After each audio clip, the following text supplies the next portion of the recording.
जब शाम ढलती है तो एक अनजाना खौफ पसर जाता है। जैसे जैसे रात आगे की ओर बढ़ती है, लोग उस जगह से दूरियां बना लेते हैं, क्योंकि वहां रात का साया सबसे मनहूस माना जाता है।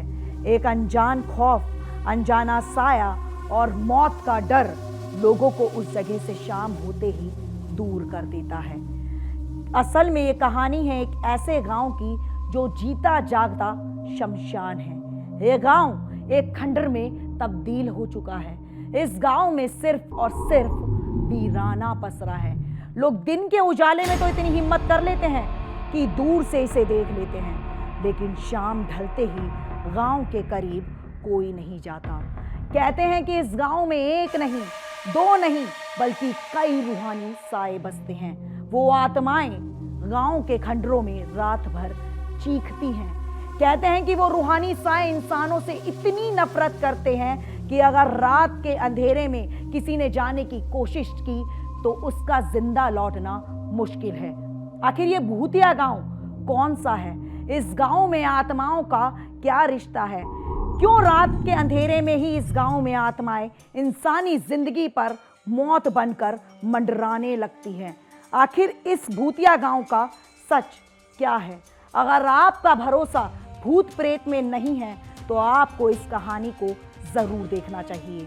असल में रात होते ही मौत का मातम बनकर लोगों पर छा जाने वाला ये रूहानी गांव बसा है राजस्थान के जैसलमेर जिले से करीब 17 किलोमीटर दूर। नाम कुलधरा। इस गांव में सन्नाटा पसरा है। गलियां वीरान, दरो दीवार सुनसान, ना कोई परिंदा ना कोई इंसान। यहाँ आने पर अगर कुछ महसूस होता है तो वो है बस खौफ। खौफ अनजाने साए का, खौफ अनदेखे रहस्यमयी भूतों का। इस गांव के जर्रे जर्रे में इतने रहस्य दबे हैं कि सुनने से लेकर देखने वालों तक का कलेजा मुंह को आ जाता है। लेकिन साथियों, ये गांव हमेशा से ही ऐसा नहीं था।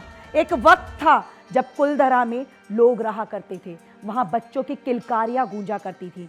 खुशी और गम का आम इलाकों की तरह यहाँ भी बसेरा हुआ करता था। इस गांव में करीब 5000 से ज्यादा लोग रहा करते थे।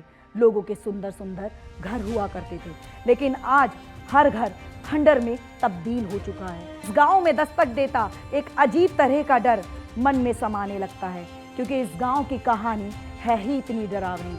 असल में इस गांव को पालीवाल ब्राह्मणों ने बसाया था। लोग खेती बाड़ी करके अपनी जिंदगी गुजर बसर करते थे, लेकिन किसी को भी इस बात का इल्म ना था कि आने वाले कुछ दिनों में उन्हें अपना घर बार, दरो दहलीज सब छोड़नी पड़ जाएगी। असल में एक रात अचानक इस गांव में कुछ ऐसा हुआ कि रातों रात पूरा गांव खाली हो गया। दरअसल कुलधरा गांव में पालीवाल ब्राह्मणों के समय सालिम सिंह नाम का एक शख्स रियासत का दीवान था, जो बड़ा ही अय्याश और क्रूर था। लोग उसकी हरकतों से काफी परेशान थे। एक रोज सालिम सिंह की नजर गांव के प्रधान की बेटी पर पड़ी। उसने प्रधान के सामने ये प्रस्ताव रखा कि वो अपनी बेटी की शादी उसके साथ करा दें। प्रधान और बाकी गांव वाले सालिम सिंह की आदतों को अच्छी तरह जानते थे। वो जानते थे कि सालिम सिंह इंसान के रूप में राक्षस है, लिहाजा उन्होंने सालिम सिंह के इस प्रस्ताव को ठुकरा दिया। सालिम सिंह बौखला उठा। उसने गांव के प्रधान को धमकी दी कि वो उनकी बेटी को खुद उठाकर ले जाएगा। गांव के लोग इस बात से वाकिफ थे कि सालिम सिंह ऐसा कर सकता है, लेकिन उनके पास कोई चारा ना था। या तो गांव का प्रधान अपनी बेटी को सालिम सिंह के हवाले कर दे या फिर गांव छोड़कर गायब हो जाए। इसके बाद प्रधान ने गांव के बाकी लोगों के साथ मिलकर बैठक की और सभी ने सामूहिक रूप से गांव छोड़कर जाने का फैसला किया और फिर रातों रात हजारों लोग अपना सामान लेकर गांव से चले गए। इस घटना के बाद से ही यह गांव कभी दोबारा नहीं बच सका। कहते हैं कि जब गांव के पालीवाल ब्राह्मण गांव खाली कर रहे थे तो उन्होंने इस गांव को श्राप दिया था कि यह गांव फिर दोबारा कभी नहीं बस पाएगा। और फिर हुआ भी कुछ ऐसा ही। वक्त के साथ कुलधरा के आसपास के गांव तो दोबारा बस गए, लेकिन कुलधरा दोबारा ना बस सका। कहते हैं कि इस गांव के लोग जहां कहीं भी जाकर बसे, उनकी मौत के बाद उनकी आत्माएं आज भी इसी गांव में रहती हैं। वो आज भी इसी गांव से जुड़ी हैं। आलम यह है कि जैसलमेर का ये कुलधरा गांव एक भूतिया गांव के नाम से पूरे हिंदुस्तान में जाना जाता है। कहते हैं कि इस गांव में आज भी किसी को शाम ढलने के बाद रुकने की इजाजत नहीं है, क्योंकि शाम के बाद यहाँ अनजाने रूहानी सायों का खौफ पसर जाता है। कुछ लोगों ने इस गांव में शाम ढलने के बाद रुकने की कोशिश तो की, लेकिन वो ज्यादा वक्त तक हिम्मत नहीं जुटा पाए।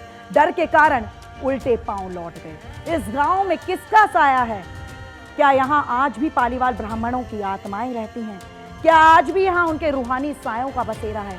ये तो कोई नहीं कह सकता, लेकिन हाँ, इतना जरूर है कि शाम होने के बाद यहाँ रुकने का फैसला कोई नहीं लेता, क्योंकि कोई है जो अपना होने का हमेशा एहसास कराता है। वो क्या है, इसका फैसला आप खुद ही लीजिए। तो चलिए, मैं मोनिका सिंह अब आपसे विदा लेती हूँ, और ऐसी ही रहस्यमय खबरों को देखते रहने के लिए जुड़े रहिए इंडिया डेली के डिजिटल प्लेटफॉर्म के साथ। धन्यवाद।